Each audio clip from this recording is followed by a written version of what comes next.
बिस्मिल्लाहिर्रहमानिर्रहीम। आज की वीडियो में हम हमारे प्यारे नबी हजरत मोहम्मद सल्लल्लाहु अलैहि वसल्लम के बचपन के चंद वाक़यात के बारे में बात करेंगे, जो कि हजरत हलीमा सादिया रज़ी अल्लाह तआला अन्हा की गोद में गुजरे। आपकी वालदा ने आपको सिर्फ 9 दिन तक दूध पिलाया। उसके बाद पिलाने की बारी हजरत हलीमा सादिया रज़ी अल्लाह तआला अन्हा की आई। हजरत हलीमा सादिया रज़ी अल्लाह तआला अन्हा अपनी बस्ती से रवाना हुई। उनके साथ उनका दूध पीता बच्चा और शौहर भी थे। हजरत हलीमा सादिया रज़ी अल्लाह तआला अन्हा दूसरी औरतों के बाद मक्का में दाखिल हुई। इस वक्त इनके पास एक कमजोर ऊँटनी थी। वो बहुत आहिस्ता चलती थी, जिसकी वजह से हजरत सादिया हलीमा रज़ी अल्लाह तआला अन्हा काफिले से बहुत पीछे रह गई थी। इस वक्त भी ऐसा ही हुआ। वो सबसे आखिर में मक्का में दाखिल हुई। इस जमाने में अरब का दस्तूर ये था कि जब इनके यहाँ कोई बच्चा पैदा होता तो वो देहात से आने वाली दाइयों के हवाले कर देते थे, ताकि देहात में बच्चे की नशोनुमा और खालिस अरबी जबान सीख सके। दाइयों का काफिला मक्का में दाखिल हुआ।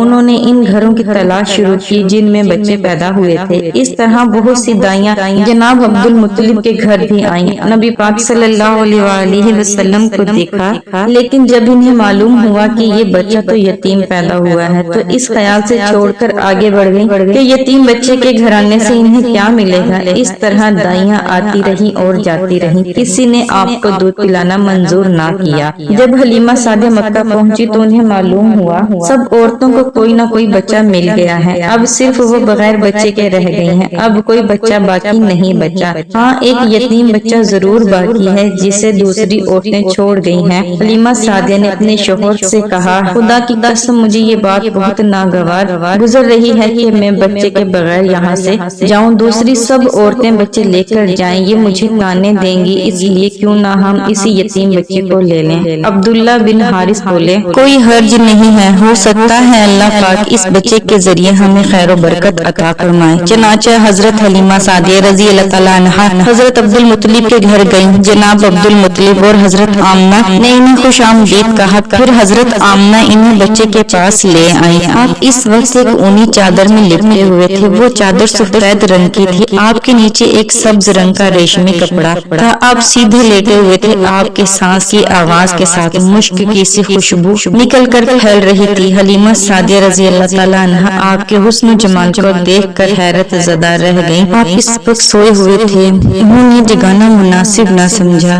लेकिन जो ही उन्होंने प्यार से अपना हाथ आपके सीने मुबारक पर रखा, आप मुस्कुरा दिए और आंखें खोलकर उनकी तरफ देखने लगे। हजरत हलीमा सादिया रज़ी अल्लाह तआला अन्हा फरमाती हैं, मैंने देखा कि आपकी आंखों से एक नूर निकला जो आसमान की तरफ पहुंच गया। मैंने आपको गोद में उठाया, आपकी दोनों आंखों के दरमियानी जगह पर प्यार किया। फिर मैंने आपकी वालदा और हजरत अब्दुल मुत्तलिब से इजाजत चाही और आपको लेकर काफिले की तरफ रवाना। हलीमा सादिया रज़ी अल्लाह तआला अन्हा फरमाती हैं कि हम अपनी ऊँटनी पर सवार हुए, जिसकी वजह से हम सबसे आखिर में मक्का पहुँचे थे। अब उस ऊँटनी की रफ्तार सबसे तेज है और वो सबसे आगे निकल गई। मेरी साथी खवातीन हैरानगी से मुखातिब हुई, ए हलीमा, ये आज क्या हो रहा है? तुम्हारी ऊँटनी इस कदर तेज कैसे चल रही है? क्या ये वही ऊँटनी है जिस पर तुम आई थी, जिसके लिए एक एक कदम उठाना मुश्किल था? जवाब में मैंने उनसे कहा, बेशक ये वही है। अल्लाह की कसम इसका मामला अजीब है। फिर ये लोग साथ की बस्ती में पहुँच गए। इन दिनों ये इलाका खुश्क और कहत ज़दा था। हलीमा सादिया रज़ी अल्लाह तआला अन्हा फरमाती हैं, इस शाम जब हमारी बकरियां चरकर वापस आईं, इनके थन दूध से भरे हुए थे, जबकि पहले ऐसा नहीं होता था। इनमें से बहुत कम दूध निकलता था। हमने इस दिन अपनी बकरियों का दूध निकाला और सारे बर्तन भर गए और हमने जान लिया कि ये सारी बरकत इस बच्चे की वजह से है। आसपास की औरतों में भी ये बात फैल गई कि हजरत सादिया के घर अजीब मामला हो रहा है। गर्ज हमारे घर में हर तरफ हर चीज में बरकत नजर आने लगी। दूसरे लोग ताज्जुब में रहे। इस तरह 2 माह गुजर गए। 2 माह ही में आप चलने फिरने लगे। आप 8 माह के हुए तो बातें करने लगे और आपकी बातें समझ आती थी। 9 माह की उम्र में तो आप बहुत साफ गुफ्तगू किया करते थे। इस दौरान आपकी बहुत सी बरकत देखने में आई। हलीमा सादिया रज़ी अल्लाह तआला अन्हा फरमाती हैं, जब मैं आपको अपने घर ले आई तो बनु साद का कोई घराना ऐसा ना था जिससे मुश्क की खुशबू न आती हो। इस तरह सब लोग आपसे मोहब्बत करने लगे। फिर जब हजरत मोहम्मद सल्लल्लाहु अलैहि वसल्लम 2 साल के हो गए تو ہم آپ کو لے کر آپ کی والدہ کے پاس آئے۔ اس عمر پہنچنے کے بعد بچوں کو ماں باپ کے حوالے کر دیا جاتا تھا۔ ادھر ہم آپ کی برکات دیکھ چکے تھے اور ہماری آرزو تھی کہ ابھی آپ کچھ اور مدت ہمارے پاس رہیں۔ چنانچہ ہم نے اس بارے میں آپ کی والدہ سے بات کی۔ ان سے یوں کہا،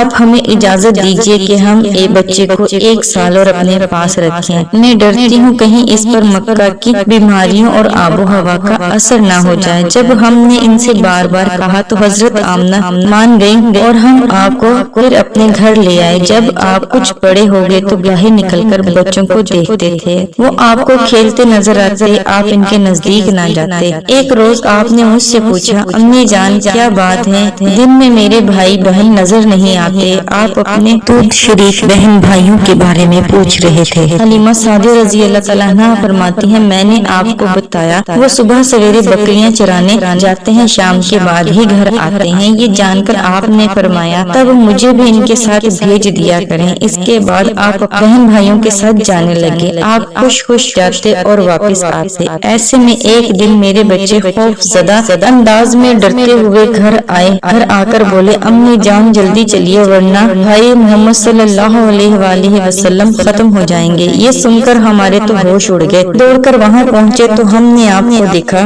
آپ کھڑے ہوئے تھے، رنگ اڑا ہوا تھا، چہرے پر زردی چھائی ہوئی تھی، اور یہ اس لیے نہیں تھا کہ آپ کے سینہ چاک کیے جانے پر آپ کو کوئی تکلیف ہوئی ہو، بلکہ ان فرشتوں کو دیکھ کر آپ کی یہ حالت ہوئی تھی۔ حلیمہ سعدیہ رضی اللہ تعالیٰ عنہا فرماتی ہیں، ہم نے آپ سے پوچھا کیا ہوا تھا؟ آپ نے بتایا، میرے پاس 2 آدمی آئے تھے، وہ سفید کپڑے پہنے ہوئے تھے، وہ دونوں حضرت جبرائیل علیہ السلام اور حضرت میکائیل علیہ السلام تھے۔ پھر وہ دونوں میرے قریب آئے، مجھے پکڑا اور لٹایا، اس کے بعد انہوں نے میرا سینہ چاک کیا، اس میں سے کوئی چیز تلاش کرنے لگے، آخر انہیں وہ چیز مل گئی اور انہوں نے اسے باہر نکال کر پھینک دیا۔ میں نہیں جانتا وہ کیا چیز تھی۔ اس چیز کے بارے میں ایک روایت کے مطابق یہ شر کا ایک دانہ تھا جو انسان کے جسم میں شیطان کا گھر ہوتا ہے۔ شیطان انسان کے بدن میں یہیں سے اثرات ڈالتا ہے۔ سعدیہ رضی اللہ تعالیٰ عنہا فرماتی ہیں، پھر ہم آپ کو گھر لے آئے۔ اس وقت میرے شوہر نے مجھے کہا،